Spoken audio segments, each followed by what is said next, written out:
All right, let's go to the Pittsburgh Steelers. Breakout players in Pittsburgh. Is it Kenny Pickett? I mean, yeah, again, what constitutes a breakout? This is one where you could name a bunch of players and they all have a shot. Whether Kenny Pickett, George Pickens, if you think he hasn't broken out yet, my guy we just mentioned, Calvin Austin, who basically missed all of last year. He's a guy that's going to get, I think, a ton of training camp hype this year. You're going to hear his name a lot. Maybe he will be just a product of that hype, but maybe he can actually force his way into this offensive system or offense and prove that he's got skills at this level as well. But maybe he breaks out. I think you've got a lot of options with the Steelers. Yeah, my actual selection was George Pickens. I do think, your guy last year, who I liked quite a bit as well, he will take that next step. It did feel like every week he's making a spectacular catch. Yeah. We just need a few more, get open a little bit more and, get targeted a little bit more. So he did get targeted more often when it was Kenny Pickett under center instead of Mitchell Trubisky. So I think Pickens is primed to steal targets from Deontay Johnson.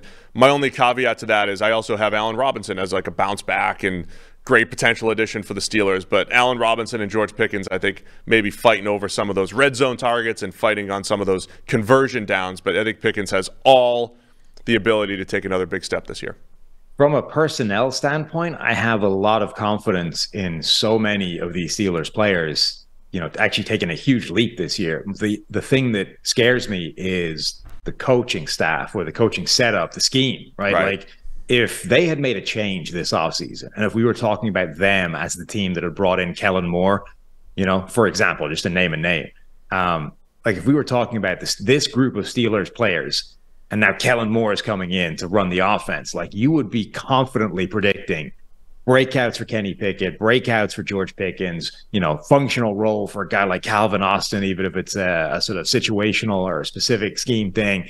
You would be across the board, we're going to see these great seasons for Steelers players. But they didn't change anything from the scheme last year that felt like it was holding these guys back already. So that just makes you, I don't know if you can tap the brakes on it because they're still the obvious breakout candidates, but it damages your confidence that they're going to actually achieve that.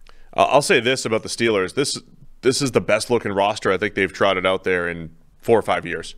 When we described the Steelers roster the last couple of years, it's all right, it's solid. We don't know what the quarterback play was going to be like with late career Roethlisberger or rookie Kenny Pickett, but everything around it was pretty good, and I think they got better across the board this year. It will come down to Kenny Pickett, right? Our most optimistic Pittsburgh friends are like, all right, look at the last 6 or 7 years in the NFL. Year 2, Patrick Mahomes. Year 2, Lamar Jackson. Year 2, Joe Burrow. Year 2, Kyler Murray. Kenny Pickett's time. He's the year 2 breakout this year. I'm not sure I'm ready to go there yet with Kenny Pickett in the Steelers. But if he, even gets close to that, the Steelers they were a competitive team last year. They'll be a very competitive team this year. And if Pickett even sniffs anything that, say, Joe Burrow did in year 2, they're going to be really tough in the AFC North. So I like the Steelers across the board, and I like a guy like Pickens to maybe become the next star receiver coming out of there.